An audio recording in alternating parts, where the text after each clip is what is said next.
Bharatiya Janata party के अस्तित्व के समय से ही तीन प्रमुख मुद्दे या तो इनके नेताओं द्वारा मजबूती से हर मंचों पर उठाए गए या फिर इनके हर मैनिफेस्टो में देखे गए। वो है कश्मीर का धारा 370, अयोध्या में श्री राम जन्म मंदिर के निर्माण की बात और समान नागरिक संहिता। 2019 5 अगस्त को धारा 370 को कश्मीर से निष्प्रभावी कर दिया गया।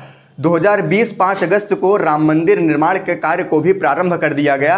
अब बात ये राजनीतिक गलियारों में चल रही है कि हो सकता है आने वाले 5 अगस्त को यूसीसी पर मतलब समान नागरिक संहिता पर सरकार कोई ठोस कदम उठा सकती है, कोई बड़ी कार्रवाई इस पर की जा सकती है। बात ये आती है कि भारत जैसे विविधताओं भरे देश में क्या समान नागरिक संहिता लागू करना पॉसिबल है। विपक्ष के द्वारा एक प्रश्न और उठाया जाता है कि अगर यूसीसी इतना ही जरूरी था तो संविधान निर्माताओं के द्वारा इसको लागू क्यों नहीं किया गया।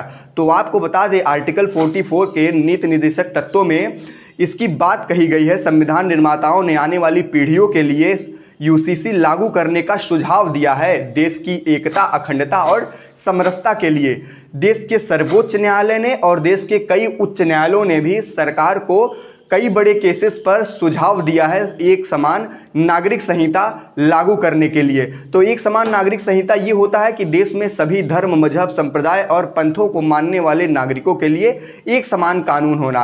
अब बात ये आती है कि जहां अलग अलग धर्म के लोगों के लिए अलग अलग पर्सनल लॉ है, जैसे Hindu marriage act, Hindu succession act 1956, Hindu adoption and maintenance act, Hindu guardianship act 1956, इस प्रकार के प्रावधान हैं जो जैन, सिख और बौद्ध हिंदुओं के लिए लागू होते हैं। वहीं शरीयत एक्ट 1937 जिसे मुस्लिम पर्सनल लॉ भी कहा जाता है, या फिर क्रिश्चियन मैरिज एक्ट 1872 जो क्रिश्चियनों के लिए है, और ऐसे ही आदिवासियों के लिए अलग अलग निजी कानूनों का भी उल्लेख है भारतीय संविधान में। तो बात ये कही जा रही है कि सरकार कैसे ड्राफ्ट तैयार करेगी। क्या वो ये जो मैरिज एक्ट है उसको यूनिफॉर्म करेगी, एडॉप्शन के एक्ट को यूनिफॉर्म करेगी, या फिर सभी कानूनों को हटाकर कोई अलग सा नया कानून यूनिफॉर्म सिविल कोड के अंदर रखा जाएगा।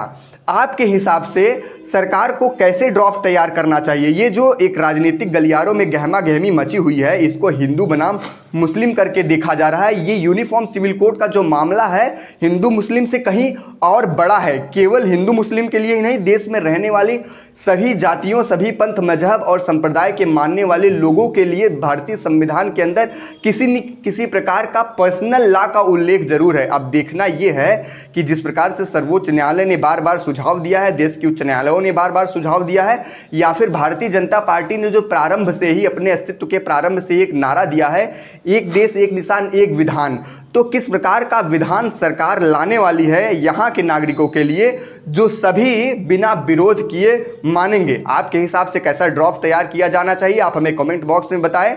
आने वाले 5 अगस्त का हमको भी इंतजार रहेगा। देखना है यूनिफॉर्म सिविल कोड पर क्या सच में सरकार कोई ठोस कदम उठाती है। धन्यवाद। जय हिंद, जय मां भारती।